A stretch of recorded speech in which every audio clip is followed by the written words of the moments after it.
Sa ka bang senior high school student na nasa grade 11 or grade 12, meron ka ba na subject na empowerment technology at pinapa-perform or pinapa-demonstrate sa iyo ng iyong teacher kung paano gumamit ng merge? Kung oo ang sagot mo, ito ang video na para sa iyo. So wag na natin patagalin. Let's roll the intro.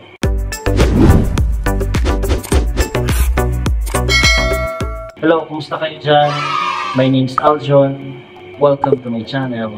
Namiss ko kayo guys. Okay. Lately, hindi ako nakapag-upload kasi medyo naging busy ang kuya nyo sa mga bagay-bagay na alam niyo na.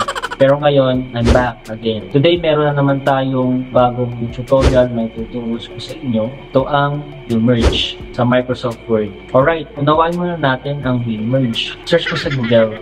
Ang merge ay isang features ng Microsoft Word o MS Word kung saan pwede mo itong magamit sa pag-send ng multiple message sa bawat email address. Ang merge ay hindi lang ginagamit sa multiple sending sa email, pwede mo rin itong magamit kapag generate ng mga names certificate para hindi na-hassle sa pag-copy and paste ng certificate and then palit ng names. Alright, so ngayon na maliwanag sa iyo ang merge, ano naman ang mga kailangan? Ito ang mga sumusunod. Number 1, Microsoft Word, at least 2010 version, basta meron siyang merge features. Second, soft copy ng invitation letter, list of names, at syempre, internet connection. Sa example natin, gagawin, itong scenario. May birthday party, then marami ang attend sa birthday yan. Mga 120 na tao. Ngayon, syempre, kailangan mo silang padalhan ng invitation letter. Ang problema, may mga nasa malayong lugar. Ang iba, pero meron ka naman listahan ng email address nila. So, pwede mong gamitin iyon para ipadala ang iyong invitation letter. Gamit itong features na merge. Gagamit tayo guys dito ng TAPS method. So ano ba yung TAPS method? Luha ko lang yun. Yung ba yung sabon? T for type the content, A for add the record, P for print, S for send. Type. Gagawa syempre ng invitation letter sa iyong party. Ito guys yung tinatawag na for document, for content. Okay, open tayo ng Microsoft Word.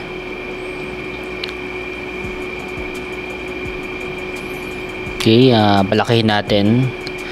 So, make sure dapat naka-login yung account natin. So, para magawa natin tong merge. Okay, next.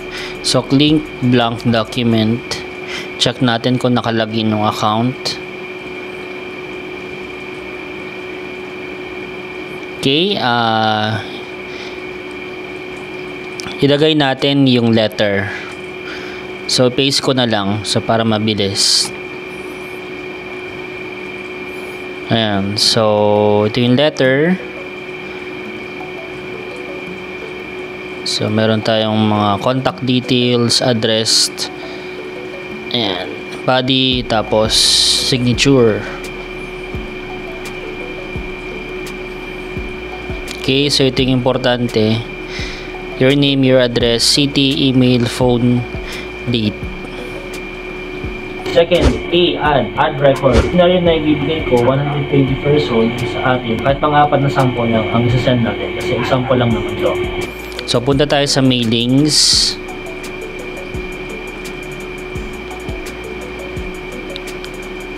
Okay, select recipients. So, meron ditong option, type a new list or use an existing list. So, type a new list ang pipiliin natin. So, meron na ditong existing data or field.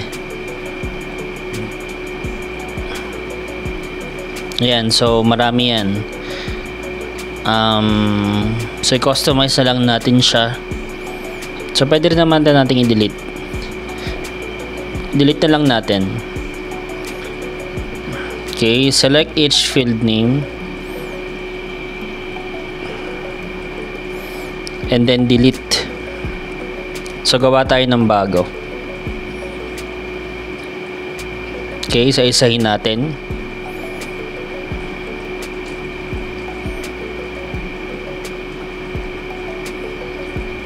Yan. So, add tayo. Click add button.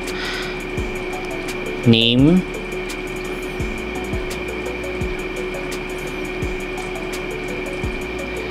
address, city, email address,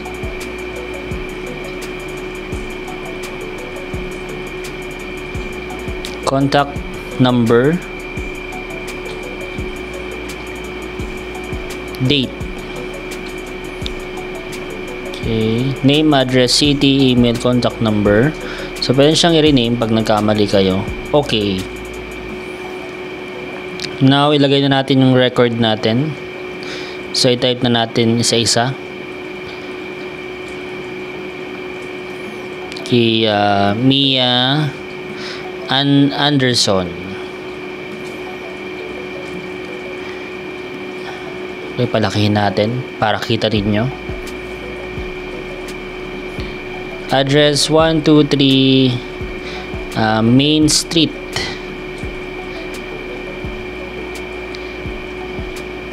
Anytown, City, Manila. Email address,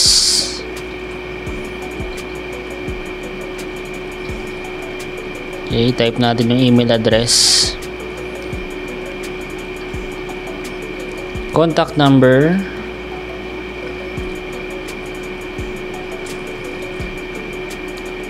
date. So naglagay lang ako dito ng random records. Okay,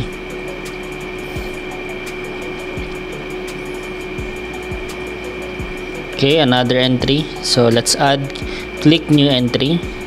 So same procedure pa din, i-type natin Alpha Master.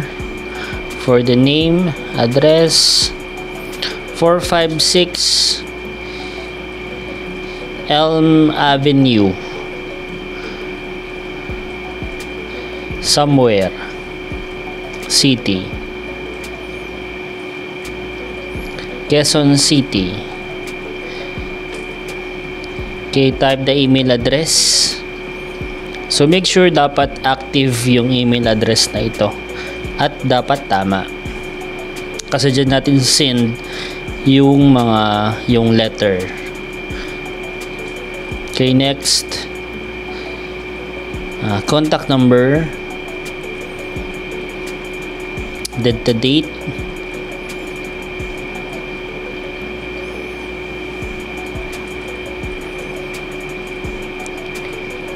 Okay, add another entry. So, ganun pa rin.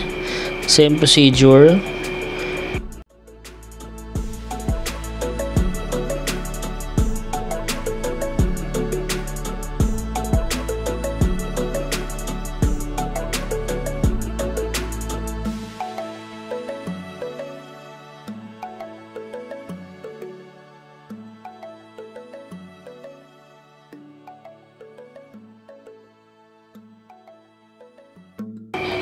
Ayan, so na-type na natin yung mga recipients o yung records. So 4 na lang muna. But again, so pwede kayo magdagdag dyan. Kahit 50 plus or 100 plus. So depende sa inyo yung pagbibigyan ng letter or pagsasend na ng letter. So for the meantime, 4 muna. Okay, so click OK. And syempre, isa-save natin yan. So gawa na lang kayo ng folder kung saan doon yung lahat isa-save. Okay, MS Word. Yan, so save natin. Pangalan, so dataset. Then click save. Okay, next step. So papalitan natin siya. So insert merge field. So name, address, city, email address, contact number, date.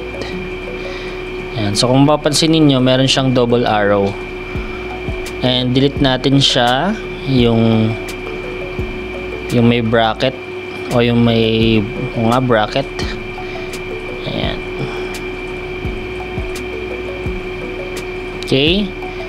So para makita natin yung records, so preview results, click natin yan. So as you can see, yan yung first record natin, si Mia, pangalawa si Alpha, okay, pangatlo si Laila, pangapat si Johnson.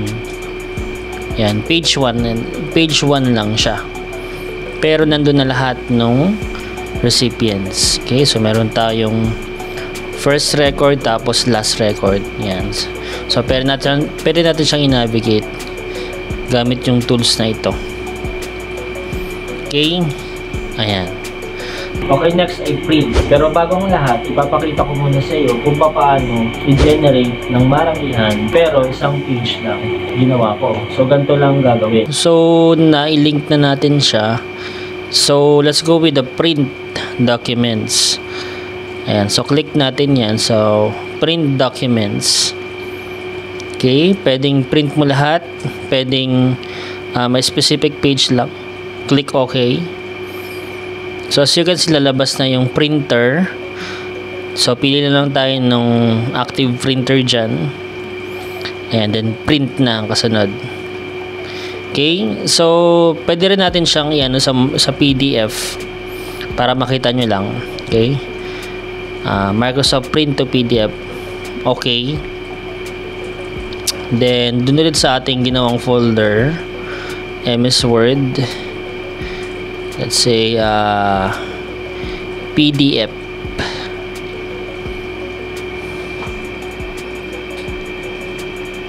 Okay, save natin siya. Alright, so i-check natin. Ayan. So, yan, ito yung ating yung folder. Ito yung dataset tapos PDF. So click natin yung PDF. And check natin.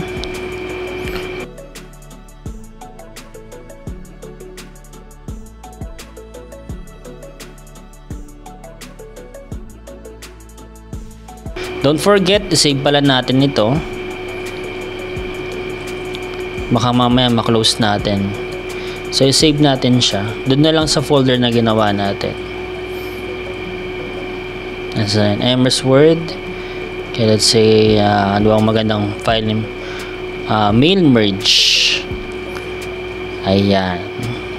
Save. Ayun, so mail merge. Naka-save na siya. Pwede mo nang gamitin yan sa paggawa ng certificate. Yung tipong hindi ka na mag-copy-paste ng certificate tapos palit pangalan. So hassle din pag sa printing. You're welcome. Okay. And lastly, yung send. So ito na yung malupit na tip. Before that, make sure dapat nakakonect ang iyong device sa stable internet connection para magawa mo to ng maayos. Yan. So i-check natin sa apat na email. Dalawa sa Gmail, isa sa Yahoo at isa sa Outlook. So applicable to halos lahat sa active emails. So sa last part na, so send email na tayo. Okay, so make sure dapat nakalagin yung accounting nyo and dapat meron kayong internet connection kasi nga i-send natin sa email. So punta lang kayo sa Finish Merge, click nyo yung send email message.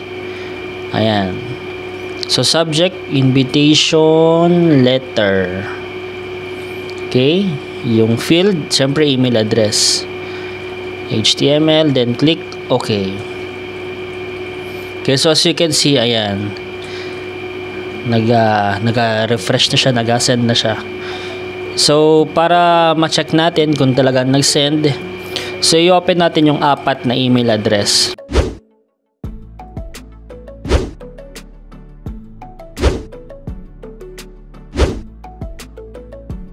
So ayan, kung student ka sa senior high at nakuha mo, kung hindi naman, ulitin na lang yung video hanggang sa makuha mo. Sabi nga nila, practice makes perfect. Kung hindi pa talaga, tanong mo sa chat box, try ko sagutin. So kung nakatulong at nagustuhan mo itong video na ito, pakisubscribe naman and pakiclick na rin ang notification bell para update ka sa mga susunod ko na i-upload. Maraming salamat sa iyong panonood. See you on my next video.